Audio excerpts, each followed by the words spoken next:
好，咁啊，第二個咧就係我哋嘅 Chapter 3財務管理啦。嗱，呢課書咧其實就真係比較上冇咁 common sense 啲啦，所以咧喺温書嘅時候都覺得有啲嘅困難嘅。咁但係如果你話温書嘅時間方面咧，呢課書應該就唔會花太多時間，因為佢嗰個嘅內容咧就話係唔係 common sense 啦，但係其實每課書咧個核心內容唔係好多嘅啫。如果對比 marketing 咧，可能每個 chapter 入邊有好多唔同嘅分支啦。咁但係今次咧6個 chapter 其實入邊啲嘢唔多。好，我哋都係照樣下望翻天書，主筆記咧就自己有需要先望翻啦。嗱，喺天書入邊咧，我哋望翻第一版先。第一版入邊咧，第一步温翻嗰個嘅角色方面啦。咁其實呢個唔係好難背嘅，因為呢嚿嘢咧，如果你醒目啲嘅話，1.1就會係呢一課書每一個 topic 嘅一個名嚟嘅啫。咁例如話啦，投資決策咁咪即係話咧，我哋可能咧係呢一個嘅資本評估嗰個嘅部分啦。第二啦，融資咁啊，即係呢個第3章啦。第4啦，股息咁呢個冇講到咁啊算啦。第3冇講到，第4有啦。第4就呢個嘅營運資金管理，咁啊呢個都 OK 嘅。所以呢度咧，你就算唔背都好啦，其實呢課書你熟嘅話，你都知有啲咩課題㗎啦。好，咁但係反而到下邊呢集嘅啦。嗱，呢張表其實咧就唔會幫你慳好多時間嘅，因為你10條嘅formula基本上咧都要背晒佢啦。背得嚟嘅同時咧，你都要麻煩下温書嗰陣一定記住温呢一張嘢咧。第一步温晒4個分類嘅名先，由個盈利能力到個變現到個償債到個管理效能。點解咁做咧？唔係課你計數啊，係因為咧佢哋每一個嘅比率入邊嘅分類咧，如果喺考試入邊咧，佢可能咧，如果簡單就問計數啦，如果難嘅話可以升級做 essay，就問你啦，請評核公司嘅會計比率，咁你就要答晒4個方面嘅嘢，例如話先講盈利能力，再加例子，講償債加例子，講變現加例子。咁所以咧，你要知道嗰個能力方面，即係啲債嘢啦，佢哋嘅定義啦，同埋有啲咩下邊嘅分類俾佢。第一個簡單嘅，第一個咧就係盈利能力，咁即係話啦，你有冇錢賺啦，包括啦同埋下邊咧，我會 mark 低埋個定義加單位嘅，背埋佢啊，唔該。定義單位，咁啊單位方面咧就驚大家錯咧，都提一提先啦。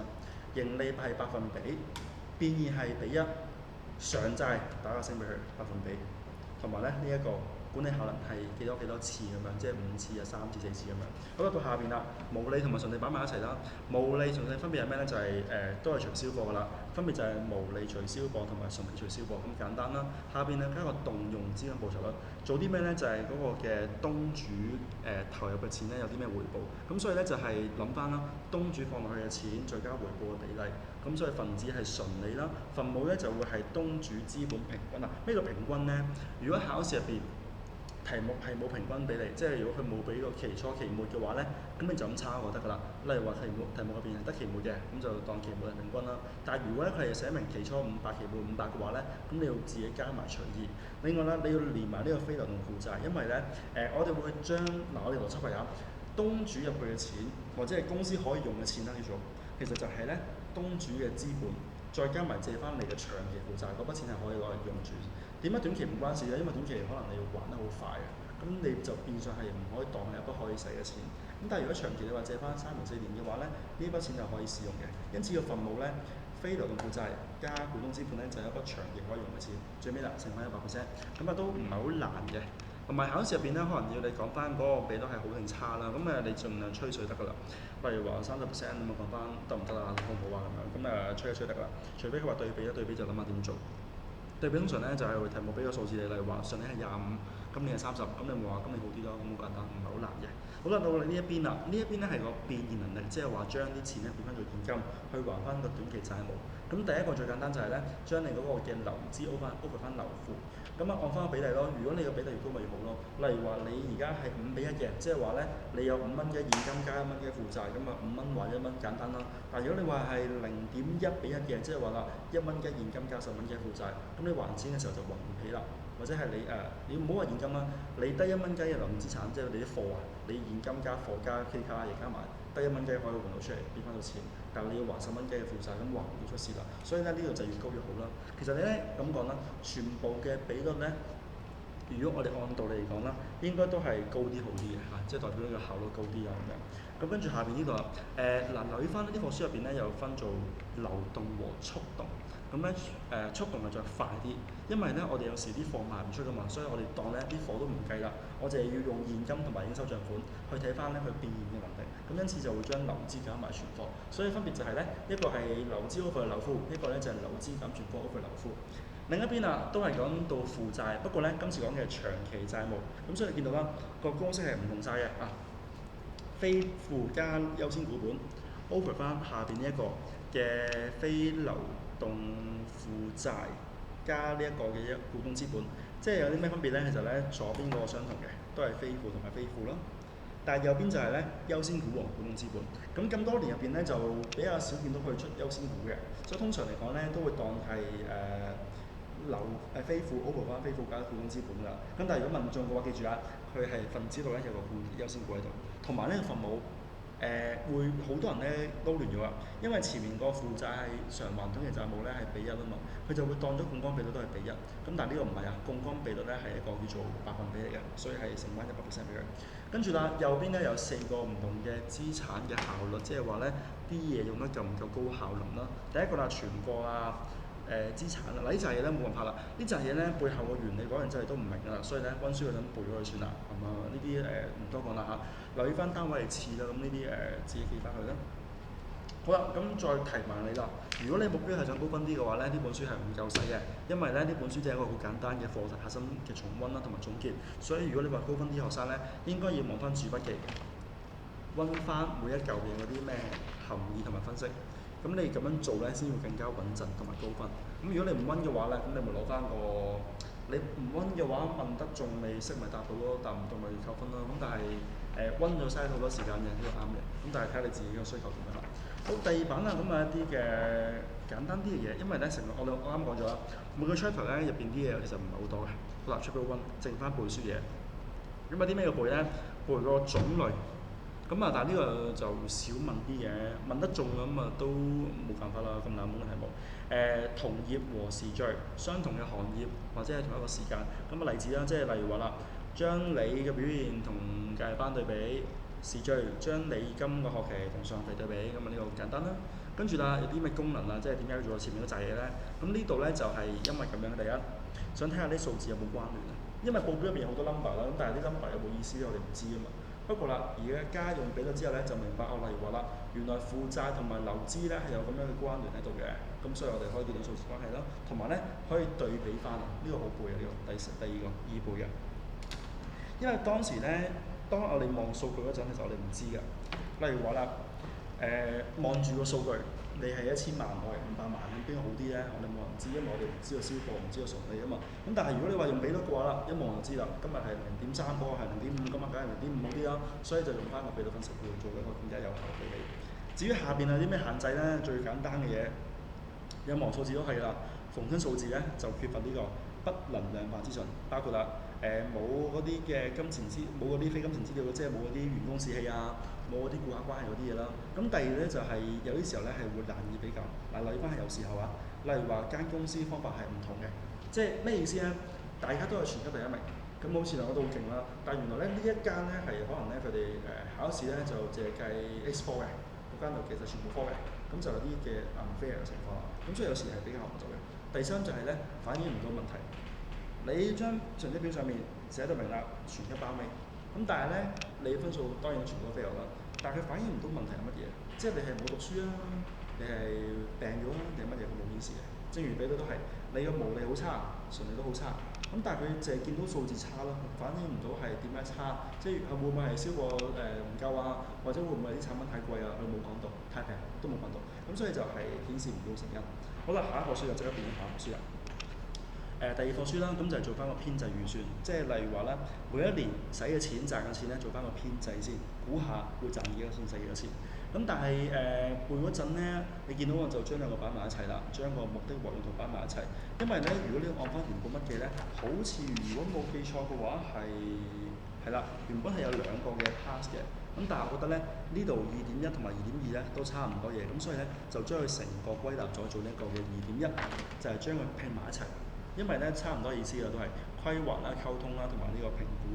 咁啊講兩個啦，例如話啦，做預算即係話咧諗定先啊嘛，所以咧啲部門會傾偈先嘅，傾下有啲咩錢要使，所以會有共識。第二步啦就係規劃嘅時候，睇下有冇啲潛在嘅問題。例如話咧，原來我下年係想呢一個嘅啲部門之間咧，我哋希望盡量咧可以去慳翻5000萬咁樣咯。咁但係發現原來咧，暫時目前嚟講啊，唔好話慳錢啊，我哋公司啲錢都唔夠使，咁所以咧就會有個咁樣嘅問題啦。咁所以就可以諗定咧，用呢個嘅預算編制去諗定你使嘅錢，同一時間會預計到有啲咩可行嘅問題。咁至於下邊啊，有啲咩限制咧？嗱，諗翻先咩叫預算啊？即係話有條數啊嘛。例如話你假設今日咧用錢你唔可以用多過200蚊咁樣啦，咁係你預算嚟嘅。咁但係有啲咩問題？第一啦，變得好大，咁有機會出現呢個問題。例如話啦，今日咧200蚊係值，可能咧係5餐飯，聽日係3餐，後日係10餐，咁你條數係咁變嚟變去就好唔準啦。咁第二就係咧，啲員工就係好着重個數字方面嘅嘢。例如話啦，佢覺得200蚊就夠，佢就係望住數字，但係佢忽略咗一啲嘅非數字嘅嘢。例如話，嗰200蚊你買啲咩咧？你夠唔夠健康嗰日？你食嘅嘢夠唔夠高質素啊？定係你如果200蚊係純粹係為咗使夠筆錢，但係咧可能咧你係考慮唔到個質量，咁咪唔好咯。咁第三就係啲人可能咧覺得，咁啊停咗就算啦。例如話今日賺錢咁啦，賺200蚊，佢覺得賺夠就算啦，咁就唔再做嘢。所以啦，當佢達標之後就會懶惰。跟住下邊嗰啲都係啦。咁嗱，我温嗰陣咧，我覺得頭3個就好攰嘅，不斷咁變啦，所以預算會唔啱啦。第二就係咧，啲人就係忽略咗即係嗰啲嘅不能量化資訊啦。第三就係咧，追逐表現方面會阻礙到啦。咁你可以背埋個6嘅數據虛假，可能啲員工會作數據。例如話啦，今日咧要你賺200蚊，原來賺咗50蚊嘅喎，咁但係你又吹到話咧，嗰50蚊入邊仲有150蚊，佢未俾我，聽日會俾翻我咁樣，咁就唔得啦。佢作出嚟作到啱為止。所以呢個情況之下咧，就係有機會員工會作數據啦。咁呢個就係預算嘅限制，因為啲人嘅目標就係達到預算，所以咧個手段可能係比較上係差啲啦，或者係冇咁理想。咁後邊呢度啦，預算嘅差異嘅原因加措施，例如話有3方面嘅差異。第一個，銷售額，點解你最尾個銷售額會變多咗變少咗咧？就係例如話啦，售價同埋銷量。點講？通常咧，如果有差異都係衰嘢嚟嘅嚇。咁例如話點解會少咗咧？假設因為啲嘢賣得太平啦，所以咪提高翻售價，會改善到個問題咯。或者係啦，啲銷量太差啦，咁就會用 discount 去增加銷量。第二啦，原來咧佢個預算係因為咧啲嘢太高成本啦，包括材料同埋人工。咁例如話啦，材料方面啦，個材料價格太高，用量太多，咁你諗下點樣補救翻啦？同埋咧人工方面啊，啲人咧要加人工啊，做嘢好慢啊，咁睇下點樣培訓啊，點樣去炒翻啲人啊，或者變翻做兼職咁樣啦。好，跟住下邊啊就係到融資方法嗱，咁有3個需要背翻個內部、外部同埋短期、長期。咁今次咧，我將佢變晒做咁樣嘅嘢啦，一望就望得到嘅。其實當中你會發現咧，內部、外部同呢個股本融資、債務融資係差唔多，因為內部通常都係股東嚟噶嘛，咁外部一般嚟講都係做欠債嗰啲啊。咁但係唔係必然嘅，只不過係差唔多概念咯。所以喺温書嘅時候咧，可能你發現嘅部分論點咧係相關，咁但係就算有都好啦，喺考試嗰陣，如果我哋問緊你內部融資，都盡量咧用翻內部融資本身嘅論點。哪怕你話你 common sense 入邊，你覺得呢個嘢同下邊差唔多都好啦，都有機會唔同㗎。因為咧內部融資都可以係內部債務㗎嘛，你可以向股東收資本股本又得，亦都可以向股東借錢都得。咁所以就唔可以話內部一定就係可以用翻呢個優點嘅嚇，呢啲有時又唔得。咁你自己分翻啦，分翻3個書，今日唔多講。下邊啦，下邊就係咧揀。當你選擇上面，例如話，我哋揀股本定揀債務咧，有啲咩因素咧？就係包括呢度6個因素。第一個成本啦，貴唔貴啦？第二部分就係你嘅狀況得唔得啦？如果你而家係爭錢嘅，咁當然人哋唔會借錢俾你啦。第三個方法可能咧呢個唔好背。第3條呢個唔知咩意思，唔好背。融資方法呢個唔好理住，背埋個4啊，抵押品。例如話你借錢嗰陣啦，如果你用嘅係股本債務嘅話咧，咁有機會就係債務嘅時候需要抵押品，咁就會令到你間公司可能有啲嘢要攞出去啦，就唔係幾方便嚇。好啦，咁呢度咧都唔係好難背嘅，望翻後邊啦。4.1投資因素，咁啊留意翻呢課書咧最容易去分㗎啦。當個字眼問緊咧就係財務和非財務，所以咧其實每課書都係有個好明顯嘅 keywords。第3課書問嘅係融資方法，即係你就揾融資啦。第4課書就問緊個 keywords 就係呢啲嘅財務和非財務因素，同埋咧投資。咁但係都唔使諗啦，因為成課書入邊咧得呢一 part 係問緊財務和非財務，所以見到字眼啦，呢度嘅字咧代表問嘅呢課書。咁嗰啲嘢咧就我哋背頭3、4個好啲嘅。第一個成本收入，抌幾多錢收幾多錢，同埋咧個投資時間要幾耐啦。咁下邊嗰啲就好可以唔背住都得啊。咁但係頭3個幾樣係簡單嘢嚟嘅。第4啦，非財務因素啦，咁包括啦，會唔會有法例要求啊？會唔會有呢一個嘅員工士氣啊、形象嗰啲嘢？總之咧，呢個係咩意思咧？就係你嘅投資項目可能賺唔到錢嘅，但係都要做，咁就係呢個嘅非財務因素啦。好，咁下邊嗰扎嘢咧，稍為會麻煩少少。好，咁下邊咧就係4種方法啦。咁當中咧，其實呢課書咧，如果問 essay 佢會問你優缺點啦，咁你要自己背書啦。但係如果佢唔問 essay 嘅話咧，咁就要問翻個回本期、回收期啦，同埋淨現值嘅方法點樣計。嗱，下邊嗰個咧就我哋做過一次嘅喺個人理財嗰課書入邊，咁就係將啲錢變翻做現值啦。咁啊，但係咧呢個地方咧都覺得大家會計錯數㗎啦。咁所以咧我都唔特登擺出嚟，因為咧你要温書嘅話咧，應該係温翻我哋嘅 Chapter 1，温翻卷1嗰個嘅個人理財咧，當中教過你一次嘅計淨現值，咁呢度唔多講啦。反而係回收期方面啦，咁啊例子方面啦，例如話啦，成本係50蚊，一年收20蚊，即係話啦，你可能當50蚊啦，1、2、3年，第一年收20蚊未回本，第二年收20蚊未回本，喺第3年回本咯喎，但係回本時間咧就唔係完整第3年啊嘛，係用咗半年，所以啦就係咧約莫用咗2.5年啦。咁啊，你明就明，唔明就默默就要就再問翻我啦嚇，因為都比較上係難簡單咁講嘅，即係好難咁樣好快講咗佢嘅。咁然之後下邊嗰個啦就係評估個準則有冇點樣評估上面啲嘢啦。第一可唔可靠，第二好唔好用。嗱兩個係對立嘅，越可靠就越唔好用，越好用就越唔可靠。所以你發現咧就係兩個係完全唔同嘅。淨現值同埋內在回報率係可靠嘅，因為咧有時間就考慮咗，但係好難計。下邊嗰兩個就易用啦。會計同埋呢個嘅回本期咧就係簡單易計，咁但係咧就相對嚟講冇咁可靠咯。好，跟住啦，後邊呢一版啦，做翻個營運資金，留意翻咧有4個分類。咁咧第一步你要記翻先，營運資金即係話流資減流庫 ，OK？ 流資減流庫。咁所以啦，營運資金即係話有啲咩例子咧？咁嗱，當中今日我哋講嘅咧就係下邊呢一個嘅一啲嘅下邊啲雜嘢啦，都係流資流庫嘅例子嚇。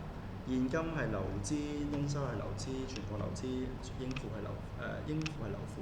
咁講翻就係成個營運資金嘅一啲管理方法。咁啊，呢重要性呢度我哋唔多講啦。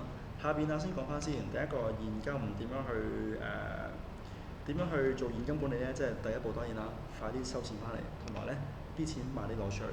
咁同埋有一次我哋都問過嘅就係咧喺唔知邊個 model 啦，應該係 model 問過一次增加現金流入嘅方法。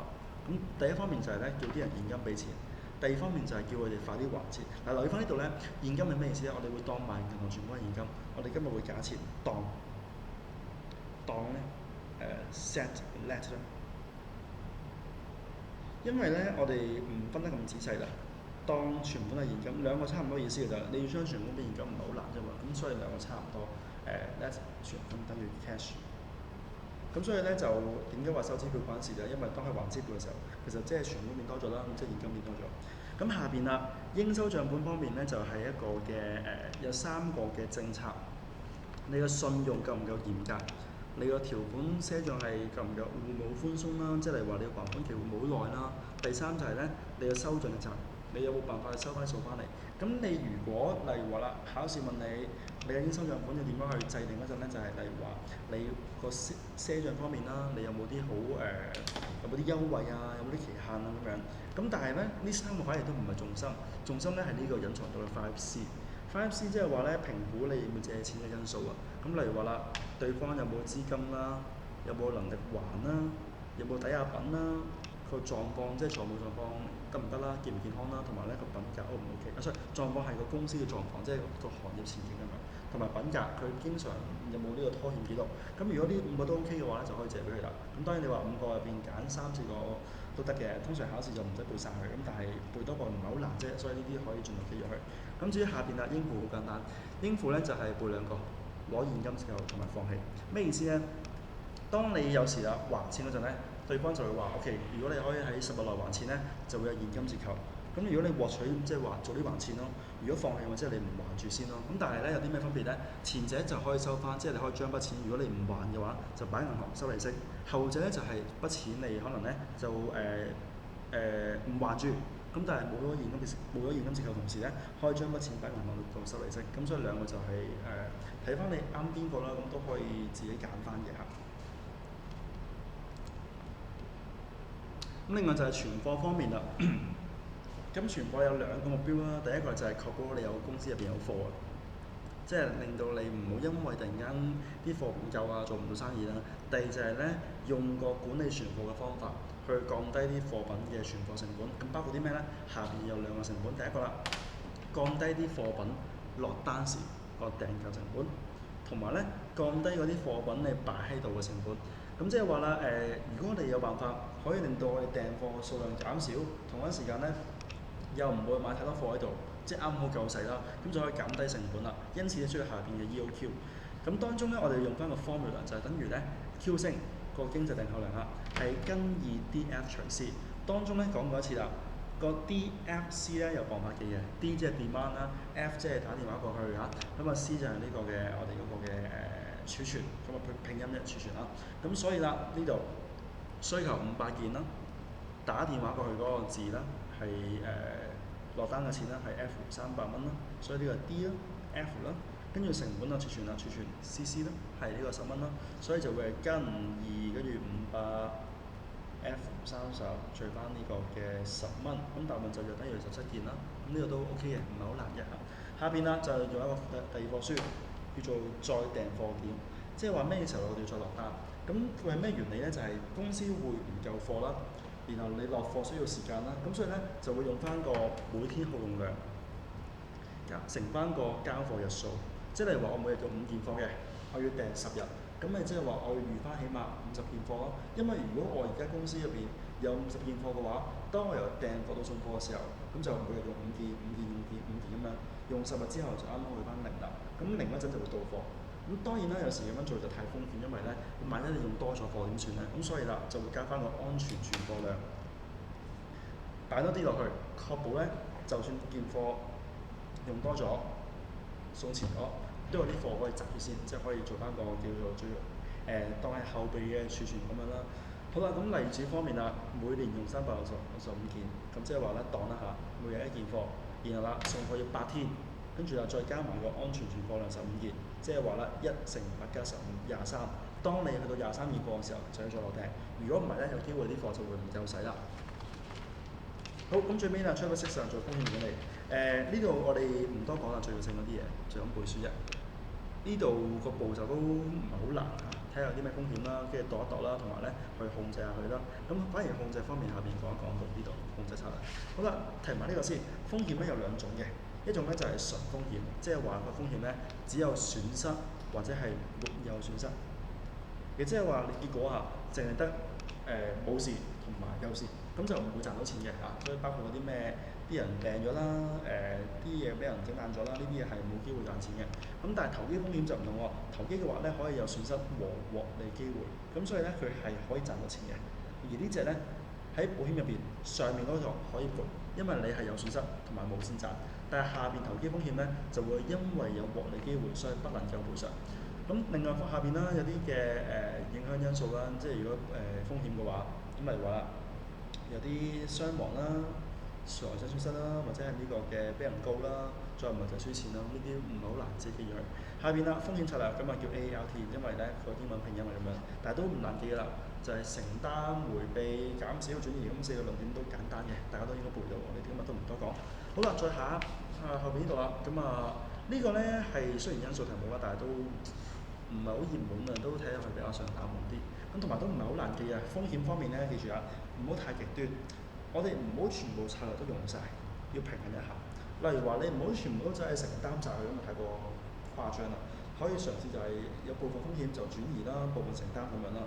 咁同埋咧最尾先迴避，因為迴避代表你乜都唔做啊，咁所以就唔係咁建議啦。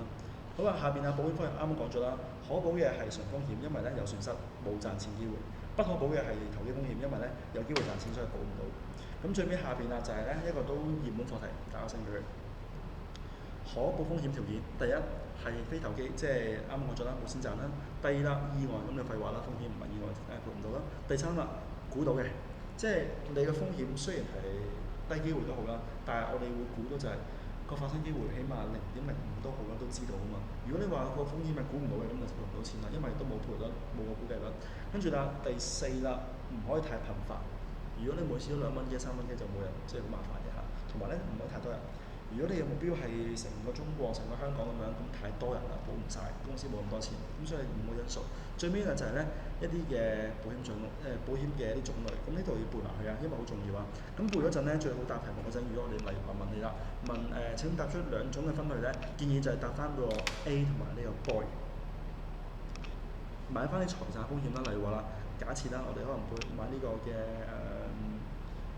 火燭啦，因為簡單易寫啊嘛，火險啦。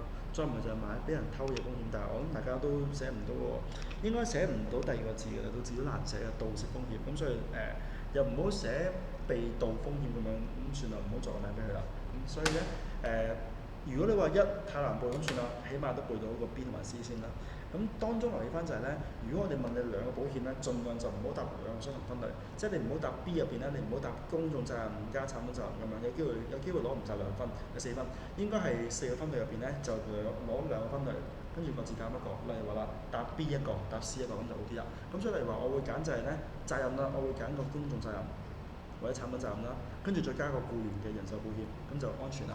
咁你答題目嗰陣咧，講翻個保險係點樣關事啊？例如話我哋有個 mock two 咧，就係話墜機嘅，咁你咪講翻啦。公共責任包括啦乘客傷亡、人壽、員工傷亡，咁就 OK 嘅。咁但係盡量就係、如果諗到嘅話咧，啲例子都唔好相同，唔好相同嘅嘢。例如話你嘅保險雖然唔同名都好啦，但係唔好呢個係墜機，嗰、個墜機，諗翻唔同嘅 case。例如話呢個墜機，呢、個係可能咧係員工時差，跟住點樣病咗，呢就係可以嘅，即係盡量就唔好相同嘅情景。如果唔係咧，都有機會俾人話你個例子相同咗。咁呢個書咧就講真唔係好難，6個 chapter 入邊咧都各自有自己好明確嘅特色，所以咧就呢課書雖然抽象啲啦，但係温書嗰陣咧反而就冇上一課書咁容易撈亂啦。呢課書大家會驚撈亂啲 topic 嚇，咁驚温完之後唔知邊個打邊個啦。咁但係呢課書唔會，每一嚿嘢都係明確地有個好明顯嘅分別。咁所以温書嘅時候咧就係、都有句啦，如果你温唔晒嘅話咧，咁咪揀 topic 嚟温。咁當中咧其實 chapter one 咧係可以話係名牌咁滯啦，即係都擺到明會考啦。只不過咧個分數方面就可能佔翻大概係5、6分左右啦，話多唔多嘅。如果你話真係唔想背嘅話咧，咁你預咗嗰5、6分冇咗佢先。咁但係就睇下你點樣去取捨啦。基本上就考硬咁滯。至於2、3、4、5咧，按翻重要性嚟講，基本上每個都好重要㗎。咁所以咧喺温習嘅時候都冇得話去特登揀邊科。但係如果你話真係要俾你去做一個嘅心理預設嘅心理準備咧。當中我諗我哋會以第3章個重要性擺大啲，因為呢課書始終財務嗰啲嘢啦，大家都可能要知道融資嗰啲嘢多啲嘅。咁因為佢有3個分類啊嘛，問嗰啲咩內部外部啊，或者係股東債務嗰啲嘢，都多嘢温，都多嘢考嘅。咁所以咧第3個書咧可以温一温先，跟住有時間再望埋其他嗰幾個書啦。咁但係記住啦，温熟晒係最理想啦，但係你温唔晒嘅話咧，都要有辦法地揀啱個方法。最短時間內温到最高嘅分數，咁希望大家咧呢個書可以咧好快咁樣搞掂佢。